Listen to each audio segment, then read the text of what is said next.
Assalamualaikum warahmatullahi wabarakatuh. Saya dari kelompok 1. Perkenalkan, nama saya Nasron Asisa. Perkenalkan, nama saya Suci Ramadhani Afdal. Perkenalkan, nama saya Muhammad Fadli Nabi Sabtullah. Perkenalkan, nama saya Muhammad Nabil Al-Fasar Fajiri.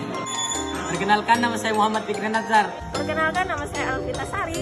Aki mari kita mulai. Kerajinan dari limbah berbentuk bangun datar itu apa sih?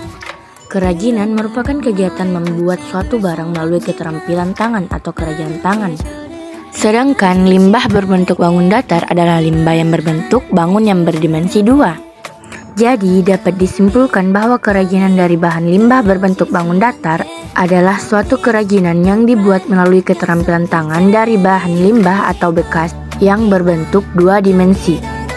Sumber daya yang dibutuhkan dalam membuat suatu usaha dari bahan limbah berbentuk bangun datar ialah yang pertama, atau manusia, yaitu sumber daya manusia yang unggul dalam menentukan manajemen wirausaha yang baik dan proses operasional bisnis tersebut. Yang kedua adalah money atau uang. Pada dasarnya, uang atau modal menjadi salah satu kunci yang diperlukan untuk mencapai tujuan bisnis. Yang ketiga adalah material atau bahan baku. Material adalah semua bahan yang dibutuhkan untuk proses produksi dan operasional, baik bahan baku dan bahan pembantu dalam unsur manajemen. Yang keempat adalah mesin atau teknologi. Fungsi mesin-mesin tersebut untuk memudahkan operasional, menghemat proses produksi, efisiensi kerja, serta menyelesaikan standar produksi. Yang kelima adalah metode, yaitu metode dalam menetapkan target, menjalankan manajemen, mengatur anggaran, aturan waktu produksi dan jam kerja, serta tujuan usaha. Metode kerja harus disesuaikan dengan jenis wirausaha agar semua proses kerja berjalan lancar. Yang keenam, yaitu market atau pasar, yaitu target pasar atau target konsumen dari bidang bisnis kamu. Hal yang memengaruhi target konsumen adalah produk apa yang kamu jual, bagaimana kualitas produk tersebut, dan kisaran harganya. Langkah pertama adalah pemilahan bahan limbah dari kain perca. Yang kedua adalah pembersihan limbah kain perca. Kain perca sebagai bahan utama dalam pembuatan taplak meja kelompok kami. Alat dan bahan yang kami butuhkan dalam membuat taplak meja dari kain perca yaitu benang digunakan sebagai alat untuk jarum jahit menyambungnya dengan kain satu ke kain yang lain. Gunting digunakan untuk memotong kain perca, benang, dan lain-lain yang digunakan pada saat membuat kerajinan. Jarum jahit digunakan sebagai alat untuk dikaitkan dengan benang jahit. Penggaris digunakan untuk mengukur kain agar hasilnya dapat seimbang. Pensil digunakan untuk membuat sketsa sebelum membuat kerajinan dari bahan limbah berbentuk bangun datar. Dan renda-renda sebagai pelengkap atau pemanis taplak meja. Langkah pertama ialah membuat sketsa kerajinan. Setelah membuat sketsa kerajinan, langkah selanjutnya ialah mengukur kain yang akan dipotong sesuai kebutuhan untuk membuat kerajinan taplak meja. Lalu kemudian dipotong sesuai ukuran yang telah ditentukan. Langkah selanjutnya ialah menggunting sisa-sisa kain perca yang akan dibentuk menjadi kesatuan utuh. Pada pembuatan taplak meja kelompok kami, kain perca digunting dengan membentuk pola segitiga. Lakukan hal tersebut sampai kain yang dibutuhkan cukup untuk membuat taplak meja. Setelah semua kain telah digunting sesuai dengan pola yang diinginkan, selanjutnya adalah langkah penggabungan setiap kain dengan kain yang lain. Setelah semua kain telah habis digabung, langkah selanjutnya ialah penyatuan kain sehingga membentuk taplak meja. Setelah semua kain telah disatukan, langkah selanjutnya ialah memberi pola jahitan pada taplak meja yang nantinya akan dirapikan kembali. Setelah itu, penambahan renda-renda sebagai pelengkap taplak meja dari gabungan kain perca. Tujuannya agar taplak meja lebih indah dilihat. Setelah semua tahap telah selesai, taplak meja pun jadi dan siap untuk digunakan maupun dipasarkan.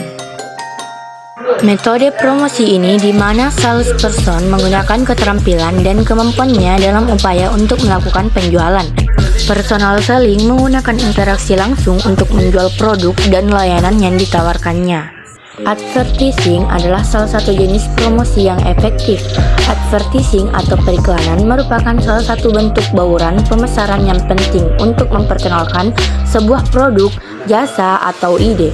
Advertising adalah promosi yang selalu hadir meskipun orang mungkin tidak menyadarinya. Sales promotion atau promosi penjualan adalah salah satu tipe marketing yang biasanya digunakan untuk memperkenalkan produk baru, menghabiskan produk lama, dan tentu saja menaikkan angka penjualan. Publikasi atau publication merupakan langkah untuk mendorong permintaan yang berupa konten komersial melalui berbagai media. Promosi penjualan atau sales promotion merupakan langkah untuk mendorong pelanggan untuk melakukan pembelian produk melalui bot yang dibuka pada saat event tertentu. Dalam marketing, sponsorship adalah suatu bentuk kegiatan yang berbasis kesepakatan dari pihak pengiklan dan juga pihak yang ingin memasang suatu iklan. Pada umumnya, kesepakatan ini berbentuk pembayaran sejumlah dana yang sudah disetujui oleh pihak pengiklan. Point of purchase adalah kegiatan untuk menampilkan produk di tempat-tempat strategis di sebuah toko dengan tujuan untuk menarik perhatian konsumen terhadap merek suatu produk. Promosi penjualan merupakan salah satu jenis komunikasi yang sering dipakai oleh pemasar. Tujuan promosi yaitu yang pertama meningkatkan permintaan dari para pemakai industri atau konsumen akhir. Kedua, meningkatkan kinerja perusahaan. Yang ketiga, mendukung dan mengkoordinasikan kegiatan personal selling dan iklan. Manfaat pembuatan tap-tap meja dari kain perca antara lain: 1. Mengurangi bahan limbah kain yang sudah tidak terpakai. 2. Mengisi waktu luang sekaligus bernilai jual. 3. Mengasah kreativitas. 4. Memperindah ruangan atau meja Anda. Dan 5. Dapat menambah penghasilan. Perhitungan biaya produksi kerajinan. Biaya bahan baku sebesar Rp55.000. Biaya tenaga produksi sebesar Rp0. Biaya overhead sebesar Rp5.000 dan total biaya produksi keseluruhannya ialah sebesar Rp60.000.